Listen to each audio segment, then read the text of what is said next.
Hi there, and welcome back to Intentional Money Moves Live.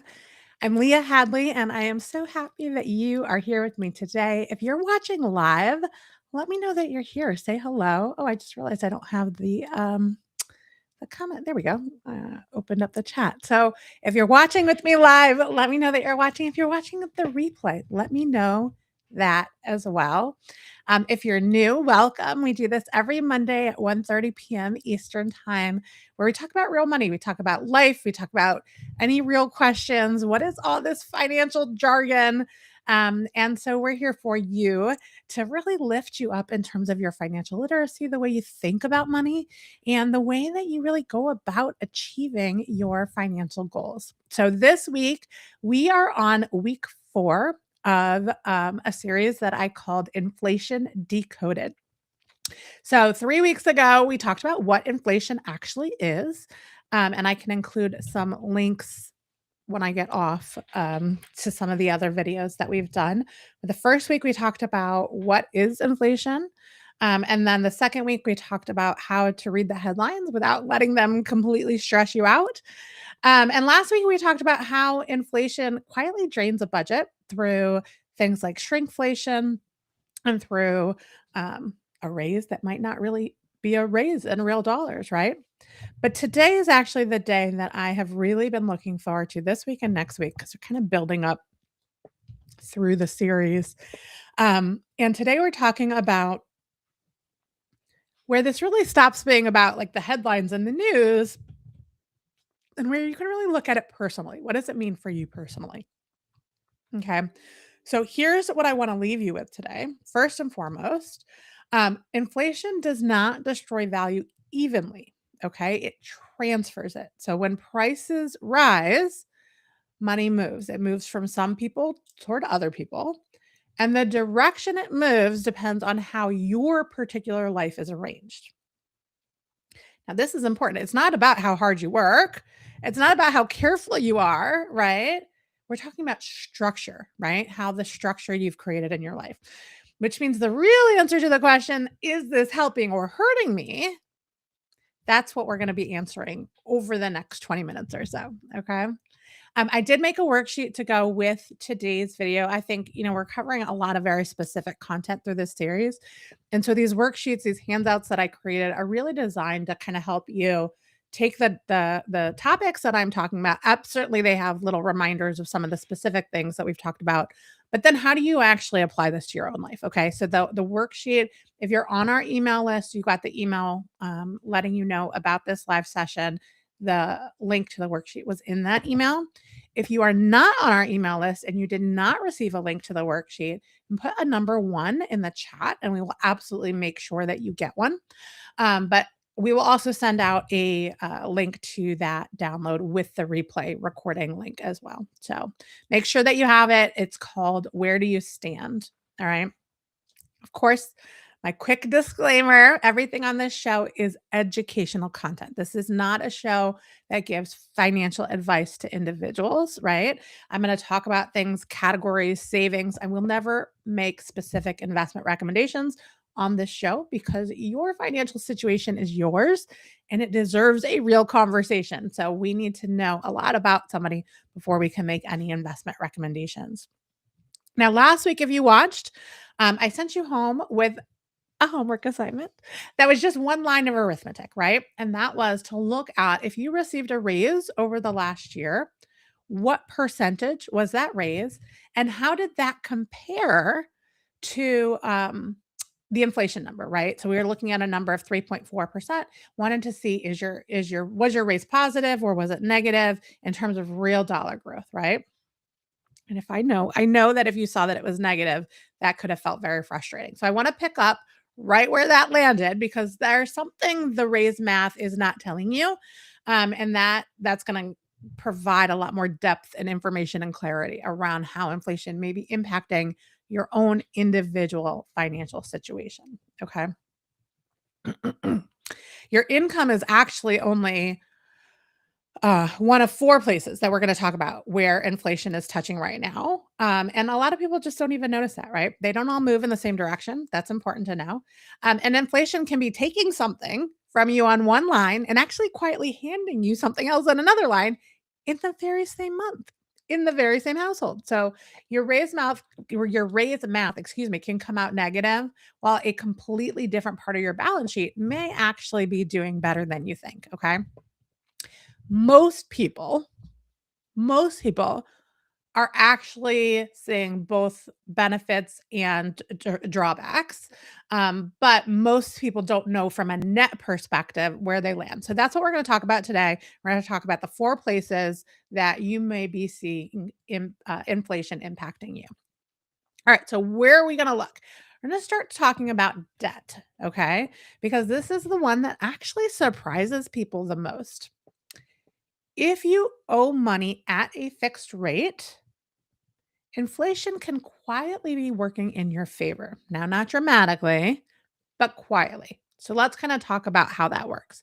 You borrow a certain number of dollars, you're paying it back with dollars that buy less than the dollars you borrowed. So the number you owe is frozen while everything around it is getting more expensive, including eventually, your wages, right? Your debt is shrinking in real terms, even though the balance on the statement may or may not be moving. If we look at a mortgage right now, a 30-year mortgage, you're running something like, I don't know, 6.5, 6.7%, something like that, depending on, the kind of loan that you're looking at. If we compare that to the 3.4% inflation figure, right? So let's just work off of 6.6 as our fixed rate, right? So if we're comparing that to an inflation figure of 3.4%, the real cost of carrying that loan would be 3.2%. So it's not free, but it also isn't the 6.6% either. Now, if we flip it, variable rate does the exact opposite and it does it very quickly. Okay. So the average credit card is charging something close to 20% right now. HELOCs are averaging around just over 7%, and they move when rates move. Okay. So against a 3.4% inflation, a credit card balance is going to be costing something more like 16% in real terms, right? There's no scenario where inflation is going to rescue you from that. So you look at the two words that decide which side you're on, okay? The two words are fixed or variable. So which side are you on? Are you on fixed or are you on variable? Fixed rate mortgage, fixed rate car loan, fixed rate student loans. Inflation is on your side of the table in those examples. When we talk about credit card balances, we're talking about HELOCs, anything adjustable, that's where you're on the other side. So on your worksheet, there's a box for it. You can write down every single debt that you carry. You could always add an extra piece of paper or put it on the back if you need to. But I do want you to identify whether or not the debt is fixed or if it's variable. And I know some of you are going to be like, well, what if it's fixed for a period of time and then it becomes variable? Write it down. Like, let's document that, right? All right.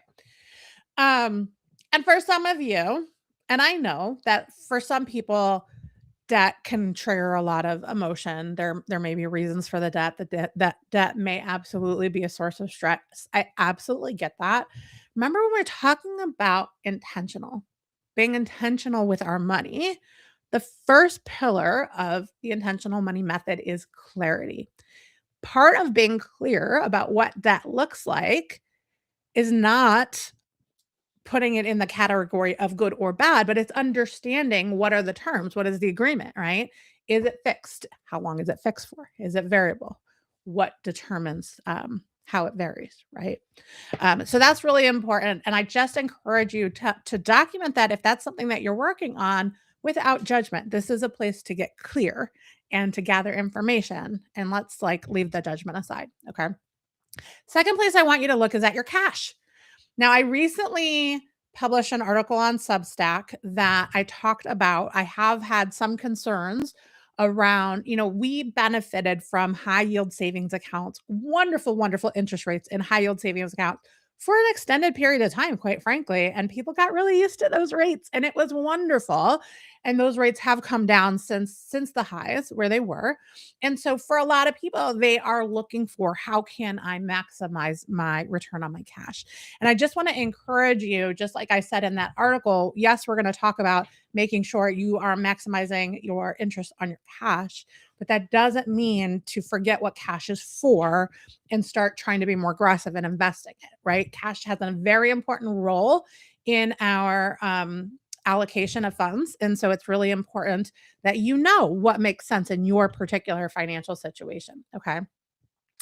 The national average on a savings account right now, just a traditional savings account, is paying something like 0.6%.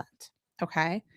Now, a high yield savings account, we're seeing things in the nature, and mind you, there are some promotional rates that are kind of skewing some of these numbers, but we're generally seeing things in like 3.5 to 4% range. Okay. And the examples that I'm giving of just a traditional savings account and a high yield savings account, they both have the same FDIC insurance, same access to your money. Okay.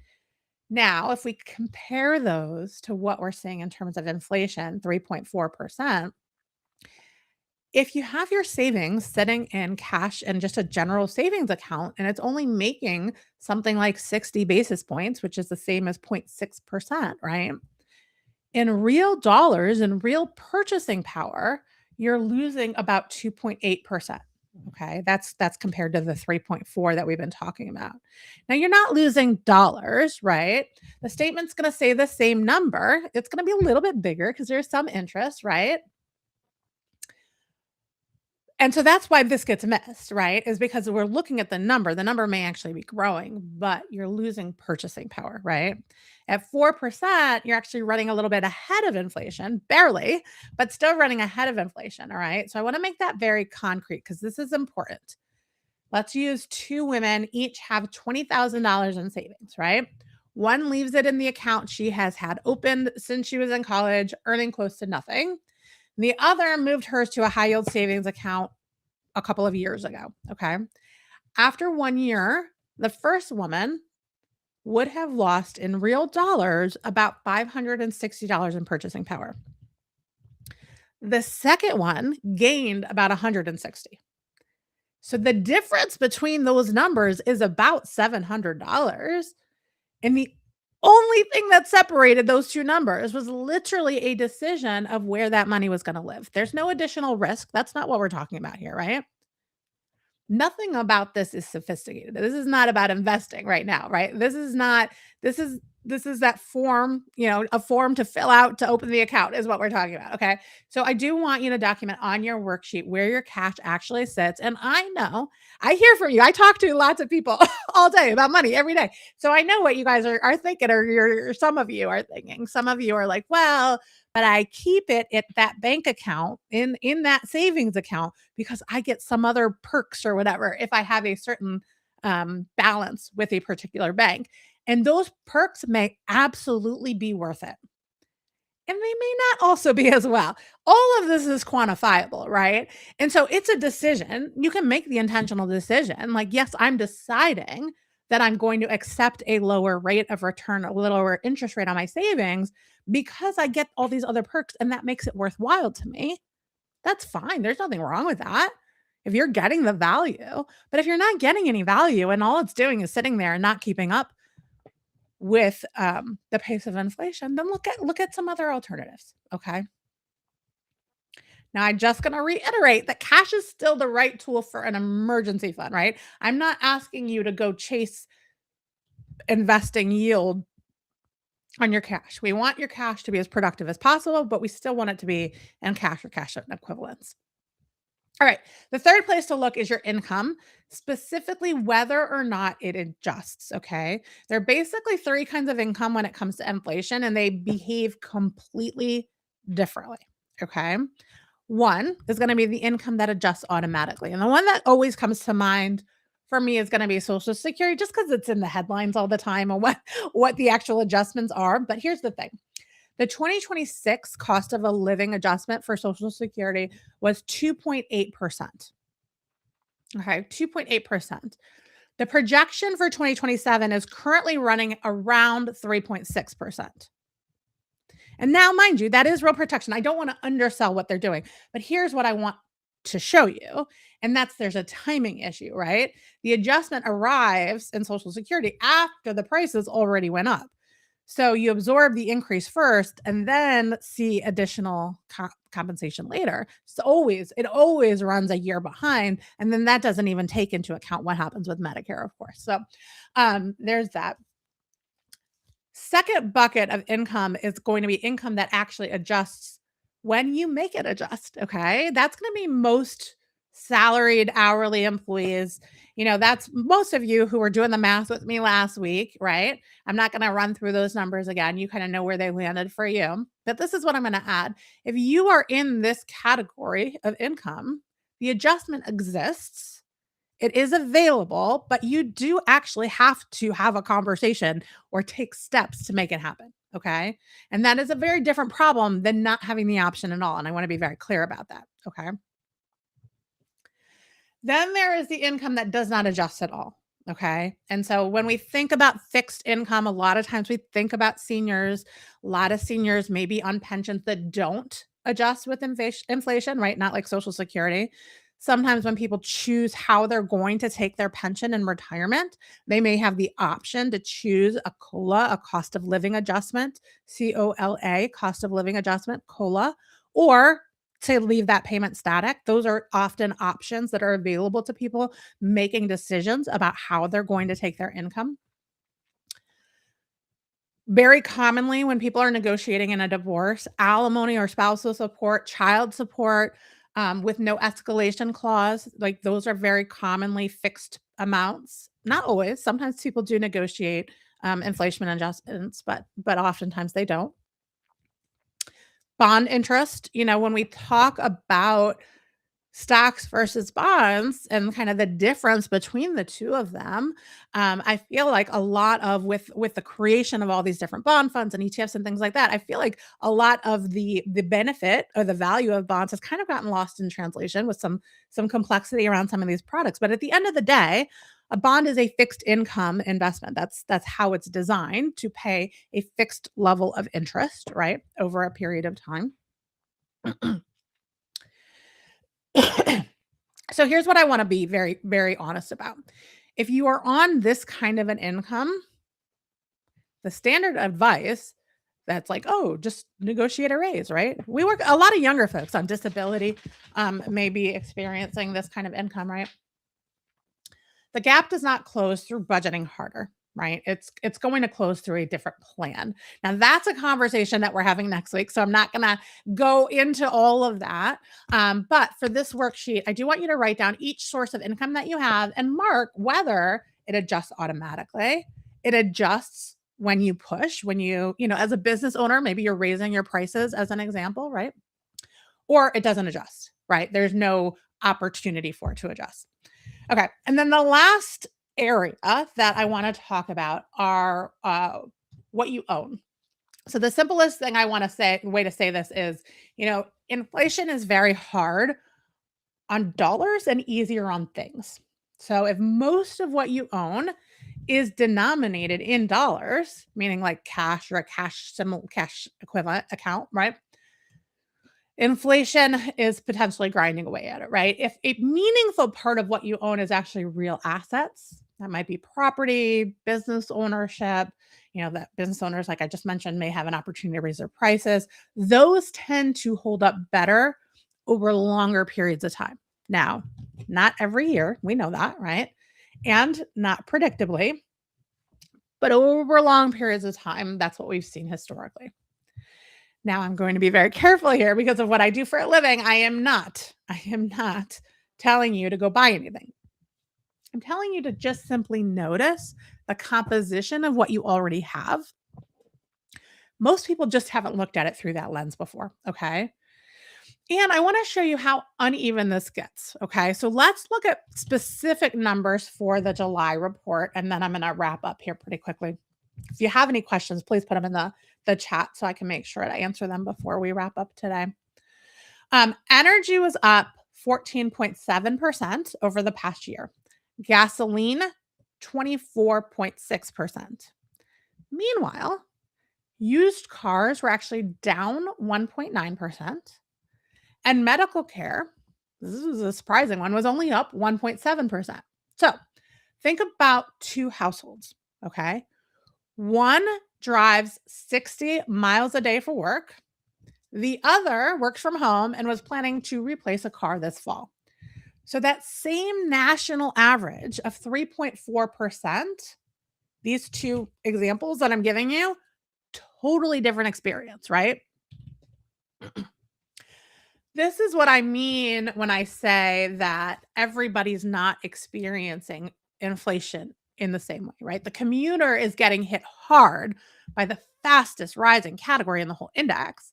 And the person buying a used car is shopping in one of the only categories where we actually saw prices come down a little bit. All right. So your inflation rate is going to be determined, your individual inflation rate is going to be determined by like your individual basket. Like, what does your basket of goods look like? What are you actually buying? So I wanted to go over just a handful of questions that come up very commonly, just in case there weren't questions in the chat. I thought about some questions that people ask me pretty regularly, just to illustrate some of these things. Okay. So first question I get all the time: I have a low fixed rate mortgage. Should I pay it off early? Now, a low fixed rate mortgage is the one debt inflation is actively helping you carry. Paying it off early means giving up the advantage in exchange for certainty and peace of mind. So, those are both real things. And I'm never going to tell somebody that peace of mind does not count. Okay. I will never say that. But it's a values question as much as it is a math question. Vast majority of time when I'm getting asked this question from a purely financial standpoint, the answer tends to be no. Most of the time, people's interest rates on their mortgages are low enough that we can get them better returns elsewhere. Um, Again, everybody's situation is unique and different here, right? But I think, and that's the whole premise of the show, bringing intentionality to your financial decisions is paramount. And so, knowing yourself, knowing your values, you may find the best decision for you doesn't have anything to do with the financial benefits. And that's okay. That's okay. I think that's fantastic, actually. I think that's wonderful to be present of mind enough, to be self aware enough regarding your financial situation to make those decisions confidently. I think that's fantastic. All right. My savings account is paying almost nothing. Is it worth the hassle to move it? So this is an interesting, I'm always surprised to get this question because this is a simple math problem, right? Like if that's all the question truly is, it's a math problem. It is this is the interest you're going to get on this account. This is the interest you're going to get on this account. Does it make sense to move it? But here is where maybe it is a math problem. Maybe it's not, right? For some of our clients who really struggle with building up their savings, one of the things that we do is look at how can we keep it out of sight, out of mind, right?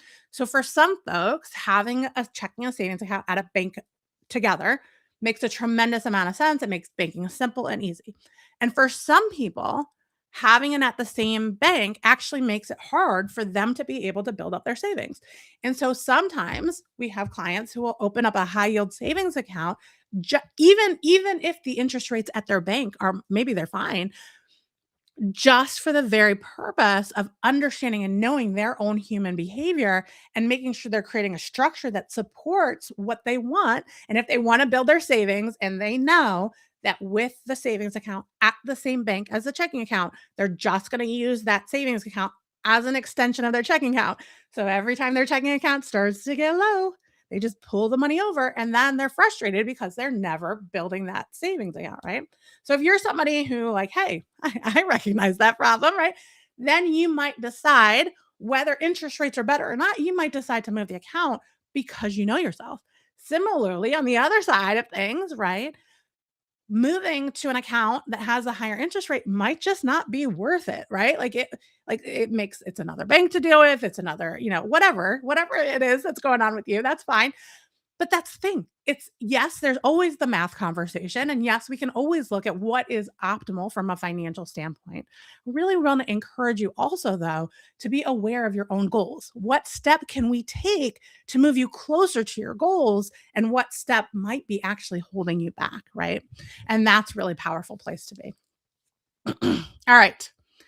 So, if you have listened to the 4 areas that we talked about, how inflation is hitting you, and you have felt frustrated because you're like, oh my goodness, I'm getting hit from all angles. No worries. Come back next week. We're going to address it next week, right? Um, but one move that is small enough to do if you, based on today's conversation, found that, you know what, you would like your savings to be earning more, that's great. That can be one very simple thing that you can identify as something that's going to help you move toward your goals. Not something that you are doing wrong. You have new information. Now you want to look at it and maybe you want to make a decision. Now, I have had some clients have fantastic experiences with opening accounts at certain firms, and others have had some frustrating experiences. So, if you are somebody who's looking for a place to open a high yield savings account, you would like some recommendations, you can always shoot me an email. I'm happy to just share what our clients have experienced and what's worked well and what has maybe been disappointing, I guess. So next Monday is our finale of this series. So that's 5 weeks where we really walk through understanding inflation in a very meaningful way. And today we started to look at how is it impacting you personally. But next week we're talking about from a financial planning perspective, how can we make intentional decisions, right? So, really want to encourage you to join us next week. You can't come live, just make sure you keep an eye out for the worksheet and the replay, and we'll make sure that you get all the information you need to really look at how you can incorporate this from a financial planning perspective. In all honesty, financial planners, this is a core area that we're looking at when we're planning because we know that absolutely we can anticipate prices to continue to rise. And how do we position you to really benefit from that? So, again, next week, we're going to be talking about that. Today, we have a fantastic masterclass for our Empowered Sisterhood community. I'm just going to mention it here briefly because I think it is super relevant and there is still time to get signed up for it. If you want to join the community, it's only the Empowered Sisterhood, it's only $97 a month. And the value of what you get is just incredible. I mean, it really is. But today's masterclass is specifically looking at how can you lower your expenses without lowering your lifestyle. So being mindful and thoughtful about how you choose to use your resources in a way that still brings us joy, fills our cup, right? Gives us the lifestyle that we want, but still recognizes the fact that, hey, prices are going up. So, how do we do that? So, we're really going to be diving into that today. You are welcome. If you join the sisterhood before 3 o'clock Eastern time, you can absolutely participate today. But even if you join afterwards, if you're watching this later, all of our Empowered Sisterhood members get all of our masterclass replays in the Real Money Toolkit, which is an online vault of resources that goes through everything from budgeting to investing to estate planning and retirement. I mean, it covers all the areas and we continue to add to it every single week. And so if you're watching the replay and it's after the masterclass, you can still always sign up for the group and get access to that masterclass, which is going to be really, really, really good. I am so grateful for those of you who were able to join me live today. Thanks for being here. If you were here watching the replay, thank you so much. And I look forward to hearing your comments and questions. I will see you next week.